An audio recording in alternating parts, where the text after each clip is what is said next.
everybody, and welcome back to my channel. I hope you're all having a great morning. So we have a lot of books. A lot of books. Okay, so today I have a book haul for you guys, which I'm super excited about. A lot of these books I've been collecting over the last couple months, probably since May. Some of these books I have been collecting since May, June, mostly June, but I wanted to show you guys everything that I got. I was waiting for my book of the month package to get in because I was just like, I can't really do this without my book of the month. So now that it was funny, I was pulling my car up so I didn't get a ticket from Street Sweeper. We all know that.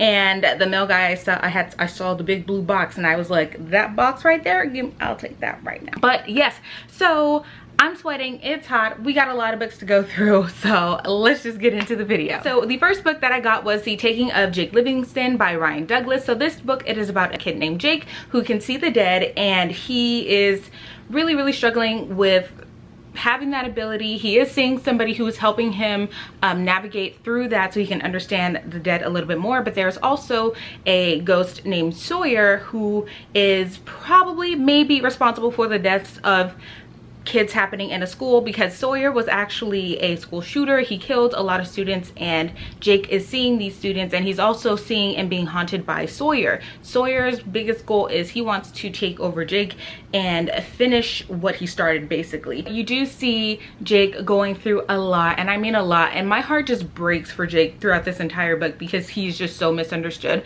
But I actually read this book and I gave it a 4 out of 5 on my Goodreads. So The Taking of Jake Livingston by Ryan Douglas is one of the books I picked up. The next book, it is Amari and the Night Brothers by B.B. Alston. So actually, I haven't read this book yet, but I'm super excited because the second book in the series is already coming out next year. So this book, it is about a girl named Amari whose brother went missing, and she wants to figure out what happened to her brother. So Amari actually finds a briefcase, and there is something ticking inside of the briefcase. When Amari opens it, it takes her into it just takes her into this entirely different world where her brother might be, because like I said, Amari is trying to find her brother. So she goes through this world and she learns a lot more about herself and the secret society that her brother could possibly be a part of, and figure out what's going on with herself and also her own powers. So this book has been, I think it was like Barnes & Noble's like #1 pick of the year for a middle grade book, and I'm super excited to read this book because just look at how gorgeous she is on this cover. I mean, she's beautiful. But Amari and the Night Brothers by B.B. Alston is one of the books that I picked. So the next book that I actually got it on sale with Amari and the Night Brothers. It is The Firekeepers Daughter, and this one, it is by Angeline Boulley. So even though this book has been out for a while, I wasn't too sure about what it was about, but from what I was getting, it is about a girl named Donnie who lives on a Native American reservation, and a family tragedy strikes to where she now has to kind of put her dreams aside and take care of her ailing mother. But then while Donnie is living on the reservation, there is a murder that happens, and the police want basically Donnie to be their inside of what's going on with the murder. And Donnie does get caught up in the investigation of the murders on the reservations, because now it is becoming to where the police are more so not really finding more about the victims. They're more so punishing the people that they come across that they think have something to do with the murders, I think is what I'm getting from this book. This book has raving reviews on Goodreads, so I decided to pick it up. And I feel bad because I don't know too much about the book, but if you guys want to take a look at it, it is on my Goodreads if you guys do want to find out more about the book. But yes, The Firekeepers Daughter by Angeline Boulley is one of the books that I was able to pick up. So another book I was able to pick up, it is The Final Girl Support Group by Grady Hendrix.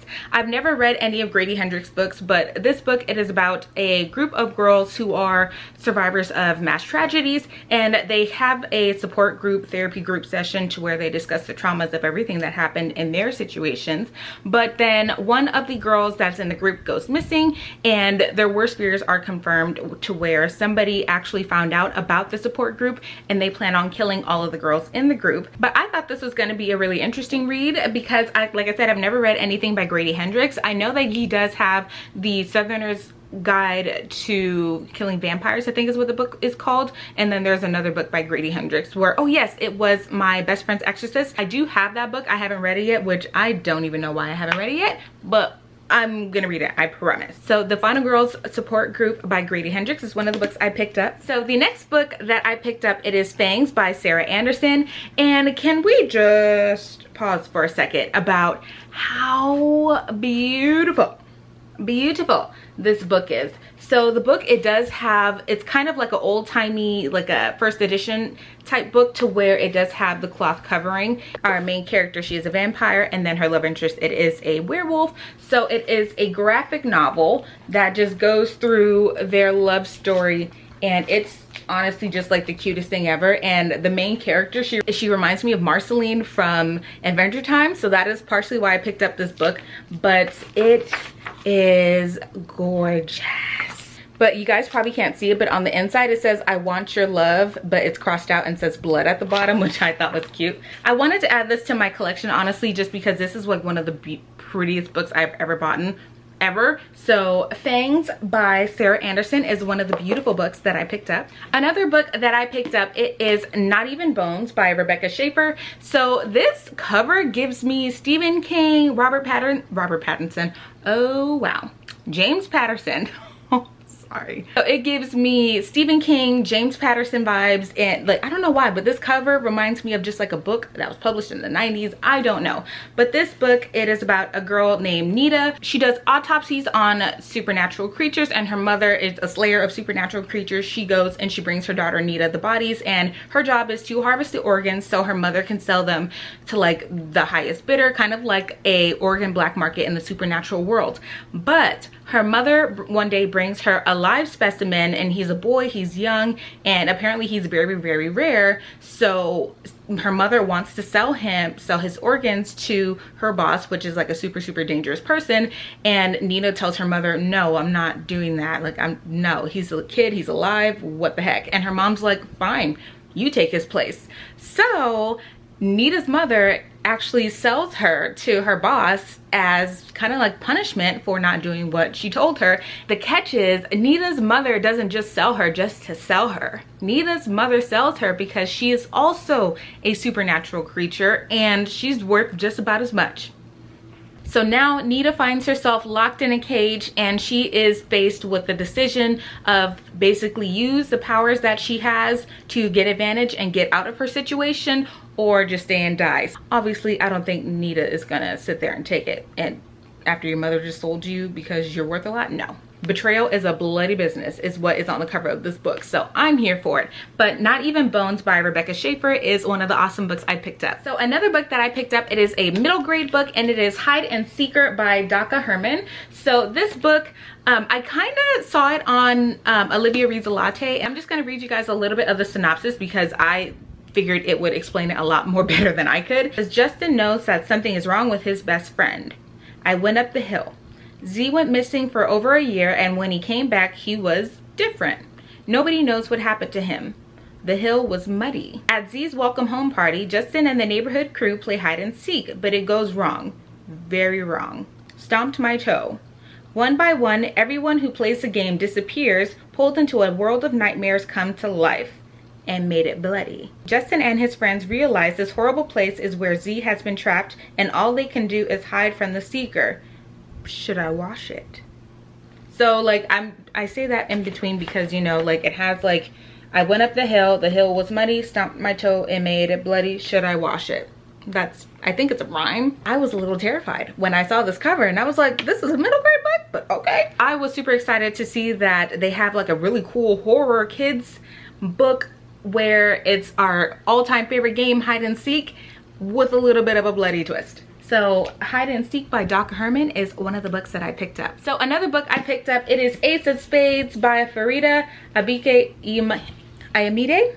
I think I got it. So this book, it is about two students, Devin and Chiamaka. They go to this elite private school where most of the students are white. There is like this anonymous person whose name is Aces, and they are texting everybody, basically airing everybody's dirty laundry. And the inside of the book, it just says that Aces is starting to stack the cards against everyone and making this into a deadly game. And Chiamaka and Devin are going to try and stop Aces from making things a lot worse for everybody at the school. Now, it says that things get deadly in the book, so I'm not sure if there's an actual murder of any students that's happening. I want to assume that that's happening, or something that is dangerously close to being deadly. And from what I'm getting, it is also told in two perspectives, which I'm now getting more into two perspective books. Before, I absolutely hated two perspective books because for me, I have ADHD, so sometimes it's hard for me to separate each character and remember who said what and things like that. It's just a little bit difficult for me. But this book I really wanted to give a chance because this is another thriller written by an African-American author, and I'm here for it. Do I need to say anything else about how much I just love thrillers? I just love thrillers. I love them, love them. Sorry, I love thrillers. So Ace of Spades by Farida Abike-Iyamide is one of the books I picked up. So another book that I picked up, it is Tokyo Ever After by Emiko Jean. So this book, it is kind of like a Asian American Princess Diaries.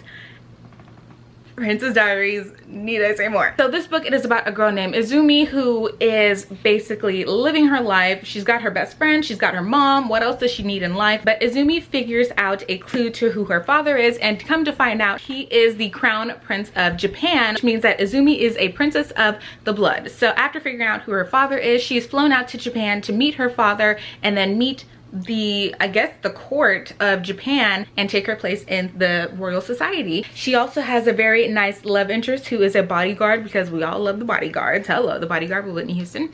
Yeah, this cover is absolutely beautiful, and it is so funny because there's like, if you get the book, you'll see that there's little leaves on the cover, and sometimes I'll pick it up and I'm trying to like wipe it off and I'm like, Cameron, it's not real. But Tokyo Ever After by Emiko Jean is one of the books that I picked up. Another book that I picked up, it is 6 Crimson Cranes by Elizabeth Lim. So there are two other books by Elizabeth Lim that I have not read, but this one is my intro into this author. So this book, I have to read her name because I'm learning how to pronounce names correctly. It says she's the only princess of Kiata who has a secret, and forbidden magic runs through her veins. Normally she conceals it well, but on the morning of her betrothal ceremony, Shiori loses control. At first, her mistake seems like a stroke of luck, forestalling the wedding she never wanted, but it also catches the attention of Reikama, her stepmother. A sorceress in her own right, Reikama banishes the young princess, turning her brother into cranes. She warns Shiori that she must speak of it to no one, for with every word that escapes her lips, one of her brothers will die. Only Shiori can set the kingdom to rights, but to do so, she must place her trust in a paper bird, a mercurial dragon, and the very boy she fought so hard not to marry, and she must embrace the magic she's been taught all of her life to forswear, no matter what the cost. So I've already started reading this book, and so far I'm really liking it. Shiori is just like this really witty person who is just really not down for the tradition. She just wants to do her own thing, which is kind of typical in a lot of books. But with her having the magical powers, and her only friend is this little magical bird that she made herself. But I love stories like this, to where it's kind of just a story to where characters have to learn on their own to, I don't want to say to survive, but to use their abilities to their advantage and basically believe in herself to save her brothers. So I really, really like that aspect of the story. So I snatched it up the day it came out. But 6 Crimson Cranes by Elizabeth Lim is one of the books that I picked up. So now I got this big boy here. Okay, I don't remember when it, oh yes I do, I remember. I'm gonna use my nail to open it because, ow. The first book, it is 56 Days by Catherine Ryan Howard. So it's like this quarantine thriller book. I didn't really know much of what it was about. I kind of just added it because I was like, okay, like let's see what it's about. But it says 56 days ago, Sierra and Oliver meet in a supermarket queue in Dublin and start dating the same week COVID-19 reaches Irish shores. 35 days ago, when lockdown threatens to keep them apart, Oliver suggests they move in together. Sierra sees a unique opportunity for a relationship to flourish without the scrutiny of family and friends. Oliver sees a chance to hide who and what he really is. Oh, I didn't see that. Detectives arrive at Oliver's apartment to discover a decomposing body inside. Can they determine what really happened, or has lockdown created an opportunity for someone to commit the perfect crime? So at first I was a little skeptical of this book because I was just like, we already all lived through quarantine. Do we really need a book about quarantine? I don't know. After reading the blurb for this book, I'm interested because it doesn't say who was dead at Oliver's apartment. It just says one of them is dead, and obviously once you read the book you're going to figure that out. But I am interested in what it's selling. So 56 Days by Catherine Ryan Howard is one of the books that I picked up. Woo, let's put this down there. So the next book that I got was These Violent Delights. So I actually got this book from the library, but it was due soon and I kind of didn't get a chance to reading it. So I was like, okay, it's on book of the month, so let me just grab it. It's kind of like this 1926 Shanghai Romeo and Juliet status. And we have a different culture representing the characters. And then also this one has like a supernatural twist to where it's a monster, where obviously the two gangs of Shanghai are battling each other. I saw that the second book is coming out and I really wanted to hop on the train and to get this train going. I can basically be in the know. I want to, so basically I can expand my reading horizons and read more YA, fantasy, fiction, contemporary, you know what I'm saying? So this one, it is in the fantasy realm. So I'm super excited to read this book. Like I'm super, like I keep saying, I'm super excited to read these books. It's because I'm super excited to read these books, sorry. I have not read too many Romeo Juliet type books to where like the characters, they just change the characters and the theme. But this one I'm interested in because like I said, it's a change of culture, it's a change of situation, and we got a paranormal thriller mystery going on with it as well. So that is everything that speaks to me. So These Violent Delights by Chloe Gong is one of the books that I added to my list. Okay, you guys, that is it. That was all of the books that I wanted to show you that I hauled. Like I said, all of these books I have collected over a period of time. Not all of them were bought at once because I don't have money like that to be buying a bunch of books at once. And hello to my new subscribers, how are you? My channel is just growing and growing and growing, and I'm just so excited that you guys are all here with me. My books are falling, it's a good time. I'm really grateful that you guys are all here with me and watching my videos and supporting me.